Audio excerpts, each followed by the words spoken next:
விழியே நீ என் அருகில் வந்தாலே உலகம் ஏன் இருளுது பகலிரவாய் மாறுது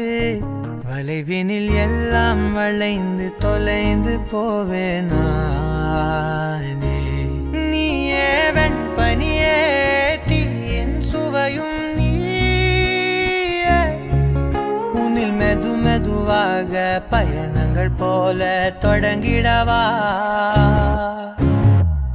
மனம் ஒரு கணம் கொதிகலனாக தவறுகளின் இசையனமா